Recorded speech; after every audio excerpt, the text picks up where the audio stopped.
Who brings an otter to a podcast? It's actually automatic. I don't know why you got to be a smartass about it. It's kind of the whole premise of the show. Wanna make that paper, wanna make that now. This is the affiliate marketing show. Wanna make that paper, wanna make that now. Let's do it. What's up, everybody? It's Josh coming to you with another episode of the Affiliate Marketing Show. Please be sure to like, follow, and subscribe to stay up to date on all the latest affiliate marketing news and trends. I'm Josh from OfferVault.com, your number one stop shop for all things affiliate marketing. Whether you're looking for networks, offers, or other affiliate programs, make sure you check out OfferVault.com. Per usual, we also have Adam Young, the CEO and founder of Ringba, taking care of all your pay-per-call tracking needs.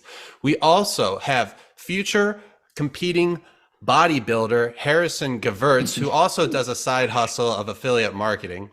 And we have Carlos Corona Jr., founder and CMO of Unik Media Group, a digital performance marketing agency that excels in pay-per-call and lead generation.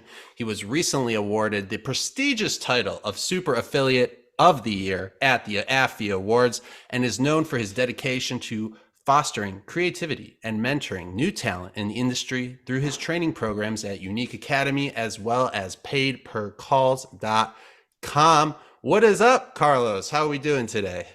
Hey, how's it going, man? Thank you for having me.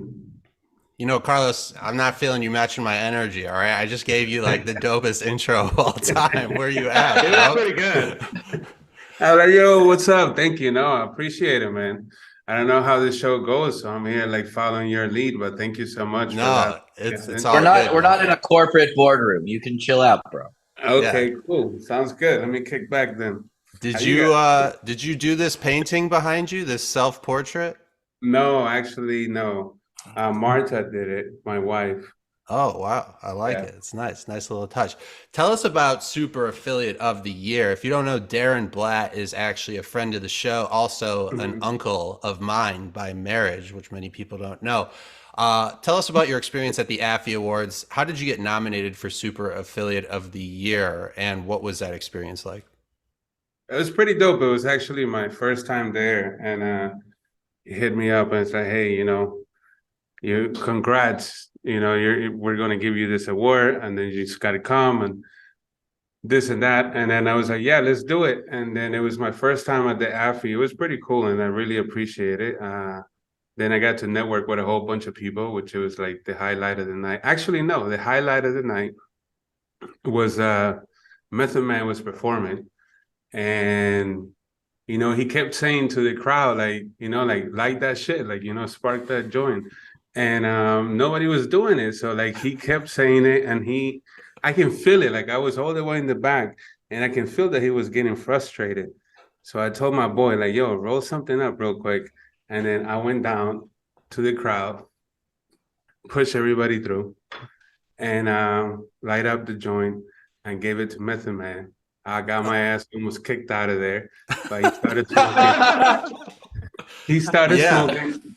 He jumped in the crowd. I was there, man. It got pretty foggy pretty quickly in there. I don't think you were alone. I think there are a couple things getting sparked up in there. Yeah, well, I was like, yo, I have to do it. So like, then after that, we went to Omnia with Ron from Mobile Pushers, Ron Hart, and he went crazy. Like I never seen somebody like order so much champagne that has different custom coming from the air and stuff. So that was a pretty crazy night, like Affiliate Summit West, the Affy Awards, smoking with Method Man, quote unquote, Yeah, you can say you smoked with Method Man now. That's pretty tough. Yeah. I'm pretty sure Ron dropped like $100,000. You can actually double that because I saw the bill. I was like, whoa. You just spent You ever notice grand. how people make sure you see the bill when you're at the club? It's like they get the bill and they walk around with the bill like the bottle girl. No, listen. I gotta tell you, I saw it because he was signing it, and I look at the bill because I was yeah. But like when we go to dinner, I get the bill, I do it like this. I'm like, close. No. At the club, you get the bill and you're like, Did no one see the bill? Okay, great. Here you go. Take the check. No, like Yeah. I saw that bill and I was like, yeah, so tell me more about mass torts. Because yeah, that was, I mean, I have footage. I'll send it to you guys of that night, like a recap. They were literally bringing bottles from like in costumes. It's some pretty wild stuff, Vegas stuff. It was fun though. It was fun. Yeah, hashtag Vegas. It sounds like to me. Yeah, hashtag, passing the blunt to Method Man. Fuck Yeah, you're a legend, dude. You're a legend. Carlos, how did you get started in this world of affiliate marketing? And then I'd like you to tell us that, and then tell us how Unik Media kind of got its start as well. Yeah, so it's a long and complicated story, but I'll keep it short and sweet. I started playing with affiliate. Well, actually, I started playing with AdWords thanks to a PDF from Perry Marshalls. I don't know if any of you guys know Perry Marshalls. Perry No. Marshalls. No? So the guy, this is like 2005, 2006. He puts out a PDF on how AdWords, works, the ultimate guide. And I start following it. And at the time, what I did is I opened a perfume store, and I used to sell fragrances. And I used to drop ship them from New York from a supplier. This is like 2006, 2007. And that did pretty well. I was like 18 years old and, making six figures from this little online store. I was pretty static. And that led me to open other businesses because I was able to run my own Google AdWords. So I was pretty much, I didn't know what affiliate was. I didn't know nothing of that. So I was just running campaigns and knowing that I can build the businesses behind that. So I did a perfume wholesale business, and I opened a logistic company where we did freight forwarding, import and export of containers and machineries and stuff. Then I opened a recording studio, and I lost all my money. That sucks. And that brought me to like a dark, quote unquote, period of my life. That then I reconnected with affiliate marketing, not with affiliate marketing, with like online marketing. And that's when I started pushing it. And that's when like Unik came about. And I started running a water damage campaign for a friend of mine. And he was like, can you generate some calls? So I was like, yeah, sure. I generated the calls. And then after that, I went to Google and I was like, hey, how can I sell these calls to other companies? And I found out about 33-mile radius and eLocal. So I sold my first call to Tim over at 33-mile radius. And I was like, oh shit, this is real. So I started running now my own campaigns and home services. And then I jump into flights. And when I jump into flights, it's when I had like my first like kind of like big win in the sense of, having a 7-figure campaign. Like, and I always like teaching people like how to do what is it that I do, with the hopes that they can do it and I don't have to do it anymore. So I started teaching other people how is it that I structure my campaigns. And that comes from somebody that never really signed up to learn from anybody. Like everything is just self-taught. Like, I just learned it by myself. Oh, this is how I do it. So I can communicate to you how is it that I do it. And hopefully you get, same or better results. And that's pretty much how I did it. And then 2018, I guess, that's when I started to get serious about it. And that's when I kind of broke into the scene as far as like start going to trade shows.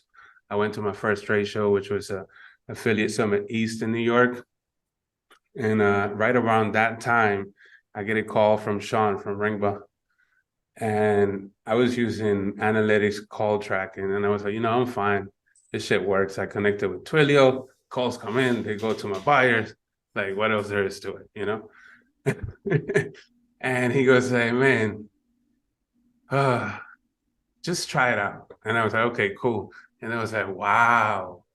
And then when I started looking at other companies and other people in the industry, I was like, wow, look at this. This is like a whole sports league, quote unquote, of affiliate marketers. And I was like, fuck yeah, let's do this. And here I am now. So then where did Unique Media come into play? How did you go, like, when did you decide to open your own company in the pay-per-call space? So it was just laziness. The Unique Media was originally open as a marketing company for the entertainment industry as far as music goes. And that was back in 2008, 2009, when I used to do marketing for record labels and stuff, right? And then when to fast forward to 2018, I didn't want to open a new company, so I just like, fuck it, I'll just keep it Unique Media. And that's how I did it. So, And then- Carlos, talk to us a little. Hold on a second here. We're I'm missing holding some of on. the best- I'm holding on. I'm going to pass it to Adam. Adam, let's go straight to Of you. course. Yeah, of No, course. you're not passing it. I took it.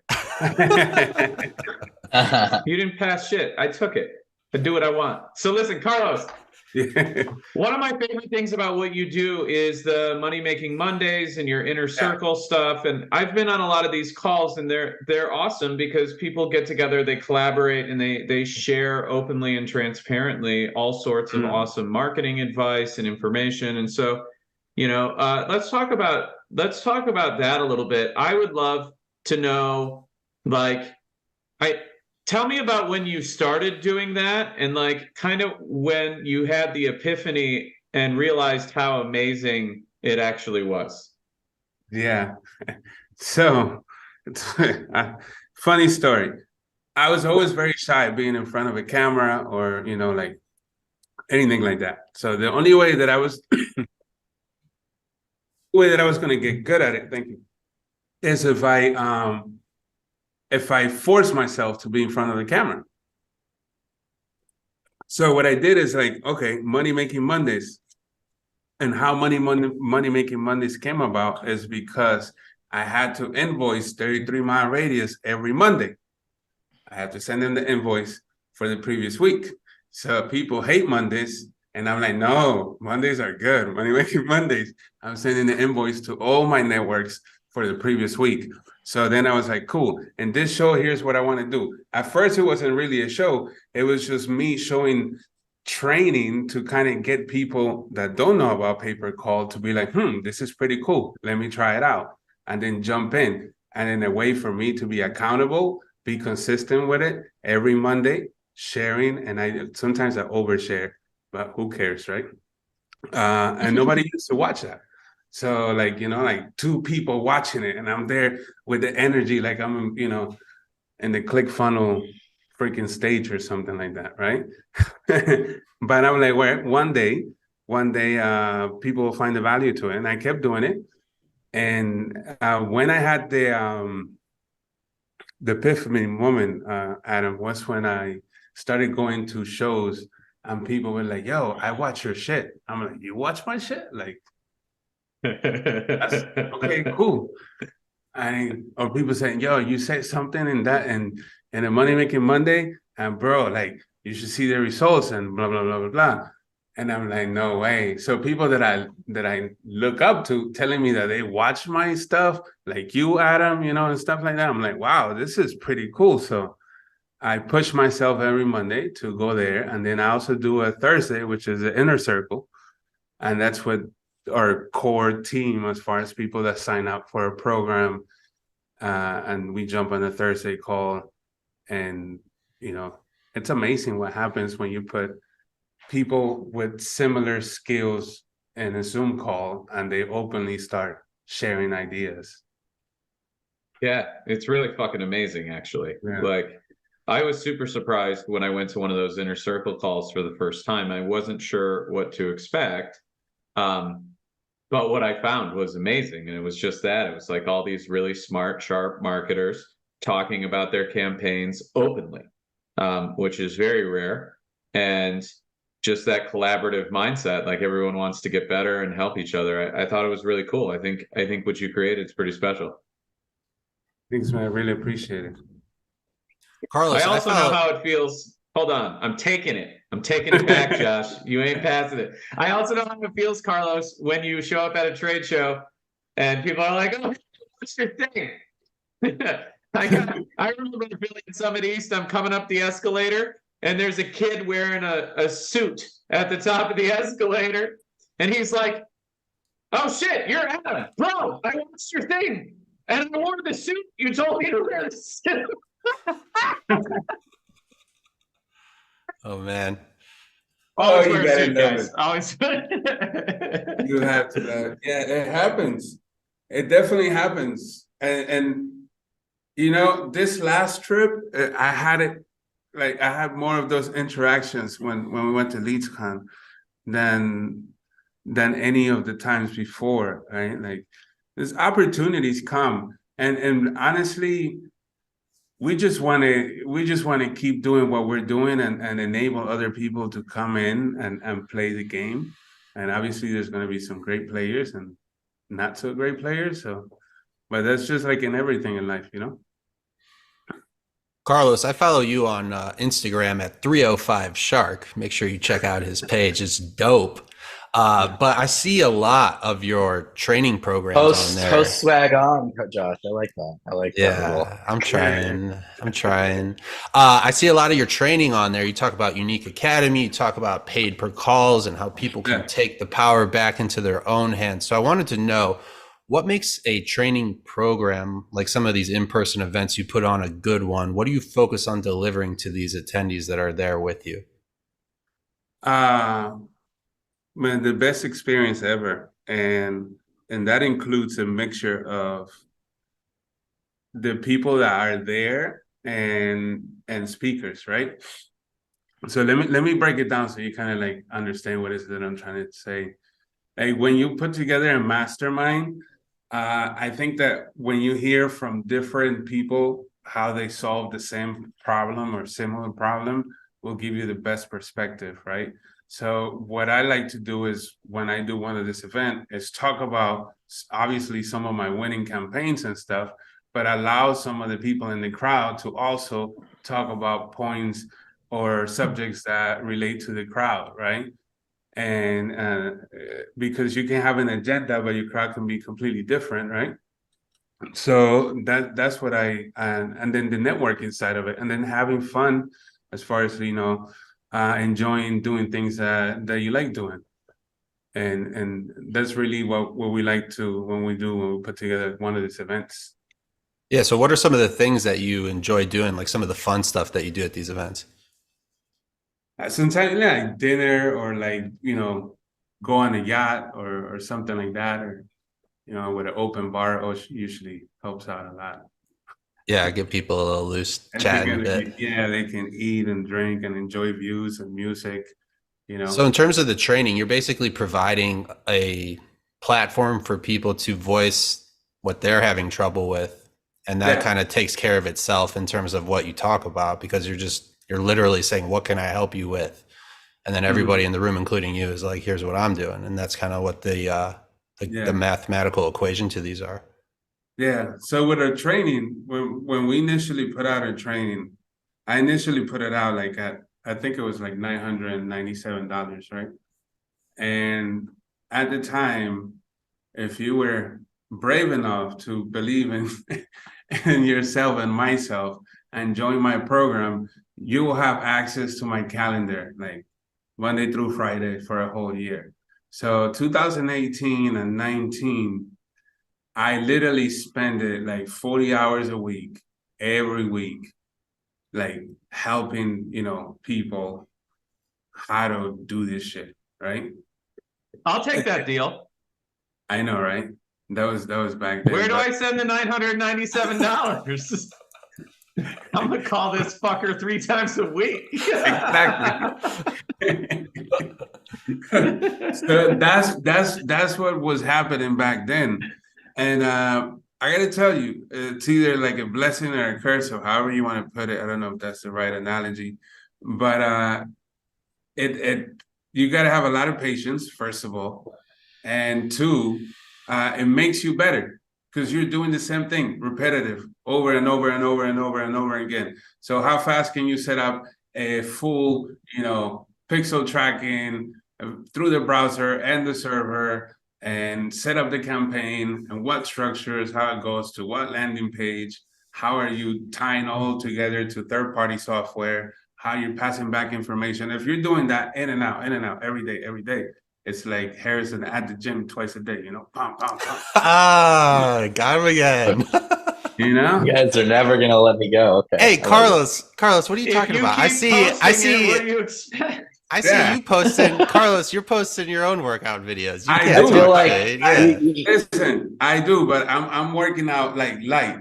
Harrison, he working out like he got a problem with Floyd Mayweather or something. He working out like I'm prepping for my fight. twice a day. Josh, and Carlos. I don't think you guys realize how far this has gone. I walked into our hotel room, yesterday, and out of nowhere, a trainer had moved into it. Not stopped by. He was in the room. He slept in the room. It's just 24-hour trainer available on demand at any time. Though I will say it was nice to have him there. I needed to move a little furniture around. Yeah, we don't have good backs, and he was willing to do all of it. He was like, "Oh, I love moving heavy shit." We're like, "Yeah." Carlos, wow. Carlos, what do you think of Harrison's American flag full jumpsuit that he wears in the gym? Are you into it or not? My honest opinion, you ready for Yeah. it? I think it's fucking dope that he wears that. Yeah. I'm gonna get a Cuban version too, just for you, Carlos. I'm gonna wear a Cuban. I will definitely wear it, because when you wear that, that means that's fucking dope. That's the ultimate statement right there. Speaking of dope, I heard that the Ringba Mastermind in Vegas at LeadsCon was super dope. Adam, I'd love for you to tell us a little bit about this. I know it was focused on leadership and hiring, but who was in attendance? Who was it geared towards? And what were some of the main highlights from the actual mastermind that you and Ringba put on? Sure. So we had about 25 attendees. They were all CEOs of companies in pay-per-call, and they were all focused on massively scaling their pay-per-call businesses. We also had a Fortune 500 buyer swing by, who's in our preferred buyer program. And so a lot of the people in the room were looking for more big buyers. And so we brought one of the biggest buyers in existence and got him connected with everybody in that room, which was super cool. And they went through their numbers actually and talked about how the most important thing to their business going forward is going to be growing their inbound call segment via ping. So that was really exciting to watch. And then, we did a leadership workshop, a culture workshop, and a hiring workshop. And we walked through some of the things that are important to me in leadership. We also then walked through Ringba's culture and our hiring policies and how we actually seek out super high performance, amazing talent, and then how to actually run a high performance team. So I thought it was a pretty awesome event. Feedback that I got was pretty good. Yeah. Let's go to the unbiased feedback. Carlos, why don't you tell us what your experience was like? And honestly, Carlos, word on the street is that you had a moment at this mastermind where you blew some fucking heads. So tell us what your experience was and what was that moment all about? I don't know. I don't remember that moment. When did I blow some heads? You don't remember filling out the form? Oh, yes. That moment. Yeah, that was pretty cool. What was it? What? Yeah, tell. I wasn't there, so I don't know what this was. I'm not supposed to talk about it. Oh, okay. This was more just to see your reaction. I gotcha. Okay. I got instructions in an email that says I can't talk. Oh, okay, cool. I respect that. Oh yeah, that's true. Our mastermind, Josh. I probably should have told you in advance. It's no pitching, no snitching, and no service providers. Right. Correct. Yes, but you had to be there. So next time, make sure you're there. And who knows what happens. And then just on the same topic of leadership and hiring, Carlos, this is kind of a common theme we ask some of our guests. What are your thoughts on leadership and hiring within your organization? What are the key points that you focus on when you're working on those two things? Yeah, so I like to create other leaders, right? And the way that I do that is by removing myself from being the main leader. right? I naturally, obviously, you are, but when you also create leaders in their own departments, they can follow with the same culture that you have overall and facilitate how everything goes, right? And when we hire people, first of all, I hire people based on vibes. I know everybody's going to be like, that's not how it goes, or that's not how you should do it. But, you have to vibe with that person and be like, is this somebody that I will enjoy working with?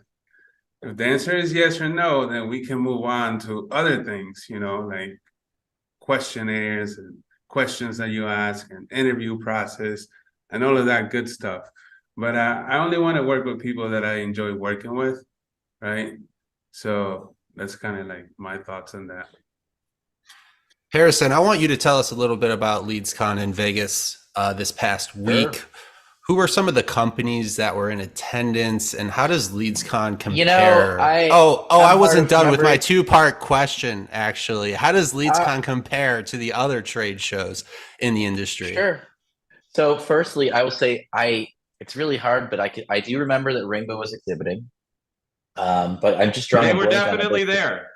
Yeah, Ringba was there. I'm drawing a blank on other company names though. It's really hard for me. I saw a bunch of companies, but Ringba had a prominent booth and a beautiful lanyard and badge sponsorship. So I got all those impressions, and so it was memorable enough that I remember them. But everyone else they didn't nail it on the branding, so I couldn't tell you. But what I can say about LeadsCon is they definitely put on a quality event. It's hard to like people always ask me like which one's better, like what's better, Affiliate Summit, Lead Gen, this, that, or Lead Gen World, LeadsCon, whatever. It's really hard for me to kind of pin that. I think LeadsCon has an extremely high quality attendee base because simply put, the passes are expensive. So like, no offense if you didn't go to LeadsCon because the ticket was expensive, but Affiliate Summit you went to because it was $300, like you should have spent the $1,500. They're keeping the riffraff out, guys. It's just how it is. Like the quality of people that come to the show they want to do business. There's still parties and stuff, but I didn't see anyone like asleep on a couch on day 2, hungover from the trade show. And at Affiliate Summit, I've seen people sleep on the couch hungover from the day before. On top of that, I think these shows are back in terms of attendance and stuff. Like they're bigger, they're better. I wish that next year they would do it at the MGM again, but next year LeadsCon will be back at the Paris, which is kind of a downgrade, if I'm honest. But it's actually a really good show. But I can't prioritize or preference one. I would say we see more large brands and direct buyers, shall we say, if we're going call space reference at a LeadsCon, and at Affiliate Summit, you see more agencies, networks, and affiliates or media buyers, whatever you want to call them. So it's kind of a contrast. Like there's things that I would say Affiliate Summit is better for, and there are definitely aspects of LeadsCon that are much better too. It's hard because I know people are like, we don't go to Affiliate Summit, we only go to LeadsCon. In my head, I'm thinking like, dude, just go to both. Like I know it's tiring, it's expensive, but just pull the trigger, man. But it's the same, just depends what you're looking for. What do you think, Carlos? I agree with you. Definitely. See, quality is a man. Carlos is a man of high quality, high caliber, high quality. So he goes to both.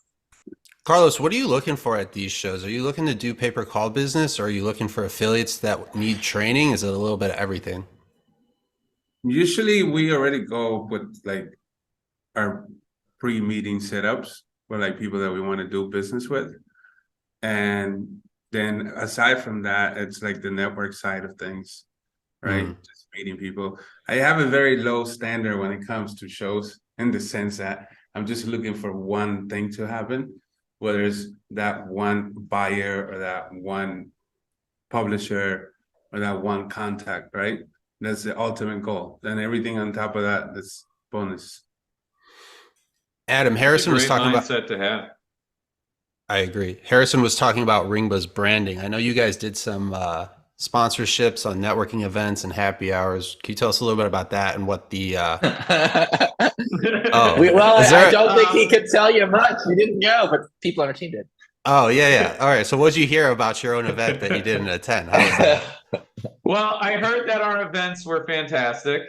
I had someone text me Shout out to my boy Ron. And he said, hey, where's the party at tonight? And I said, I think we're hosting one. But I did not go. I actually spent my time working with our team and clients, and unfortunately, I didn't have any time for the parties. But I hear they were great. And then, Josh, something else I wanted to mention is another shout out to our boy Andrew Katz, who actually runs the LeadsCon show.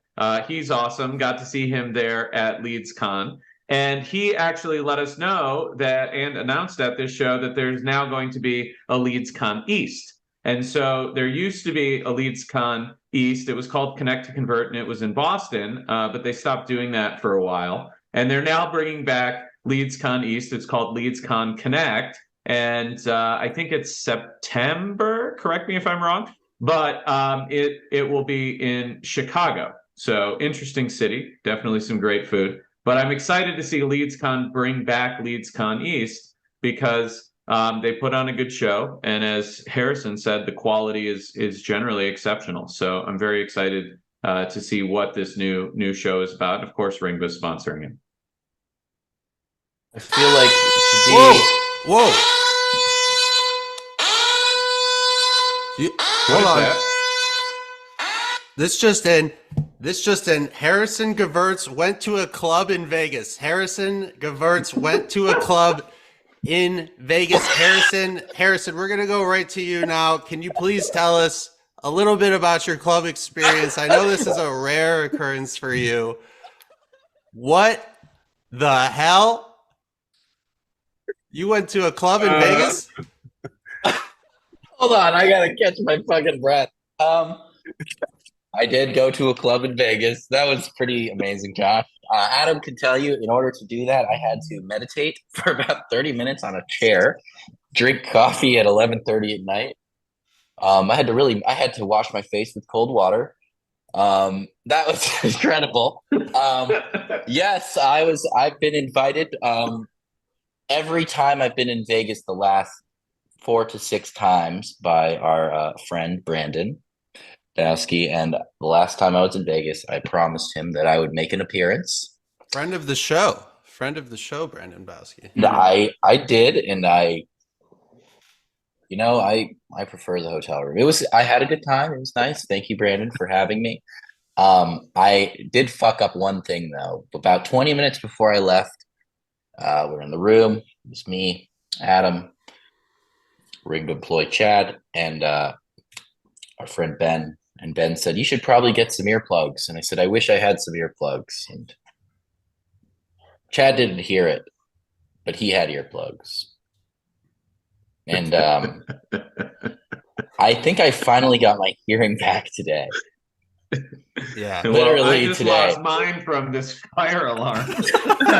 Dude, I like, spent 5 minutes on YouTube looking at different alarms. I'm like, panic alarm, red alert alarm, most obnoxious alarm. I was like, this one creates pure chaos. That's why I made that reference about how it's like when you get the check at the club, you got to show the check to the group so everyone knows. Because I saw some people paying their bills. Great business, though, must say. They have some high margins.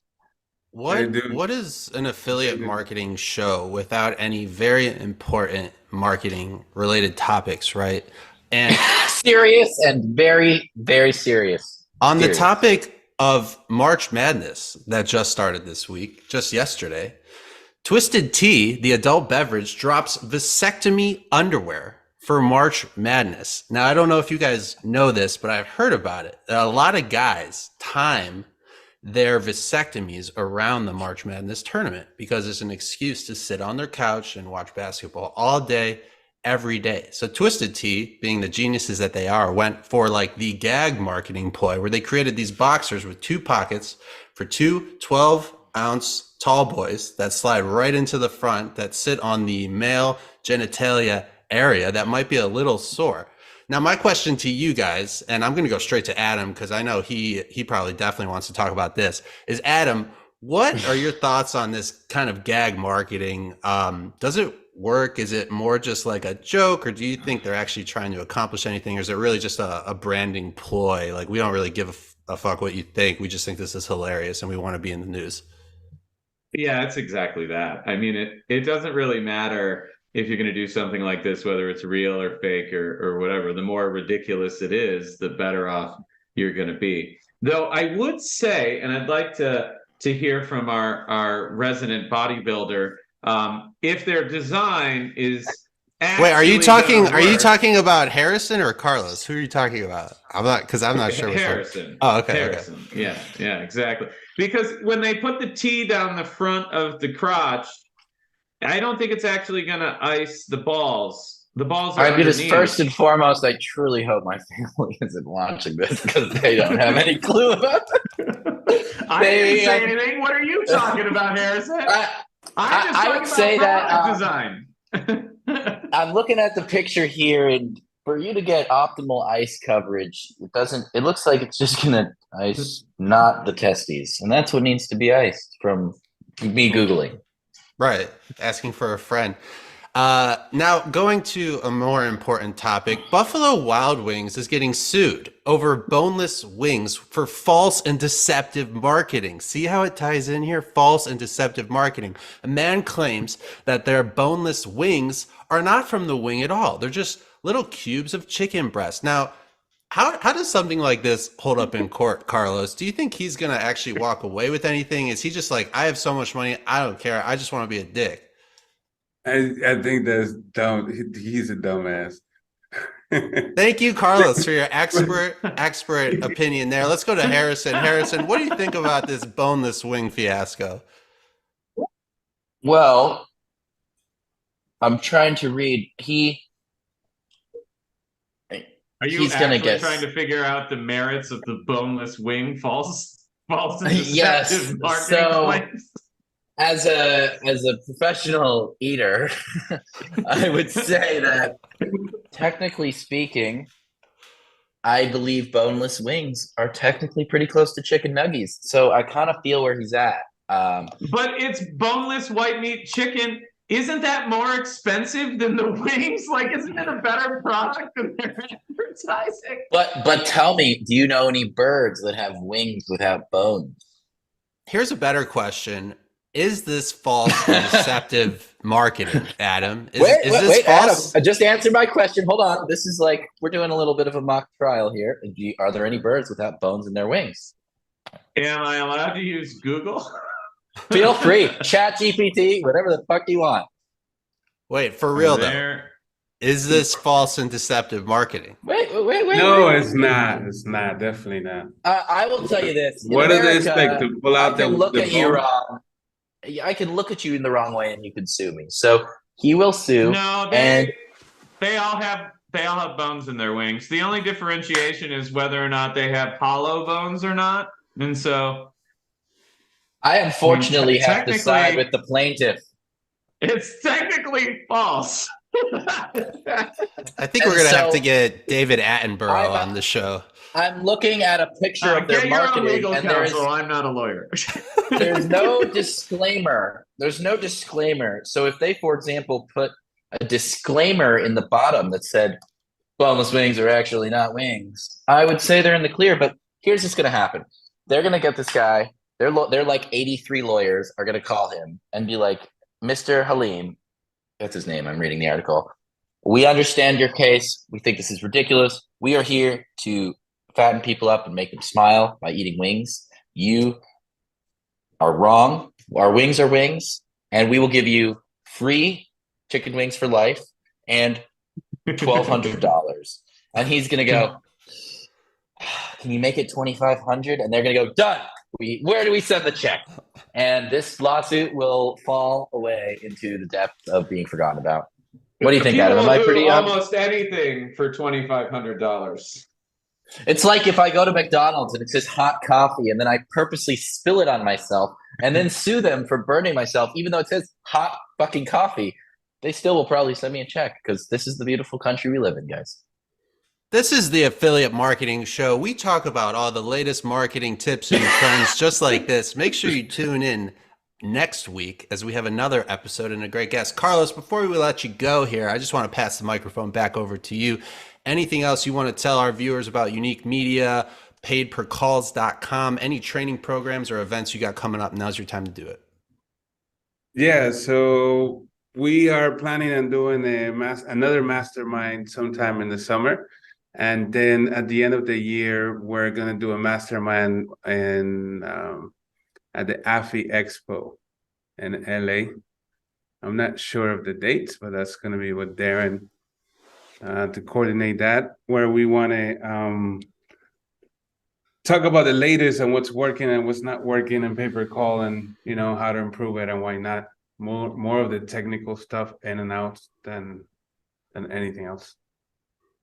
For Josh from OfferVault.com, Adam Young, the CEO and founder of Ringba, Harrison Gevirtz, future competitive bodybuilder and affiliate marketer, as well as Carlos Coronia Jr. from Unik Media and Unik Academy and paidpercalls.com. Let's make that paper. You know the rest. We'll see you next time, everybody. Take care.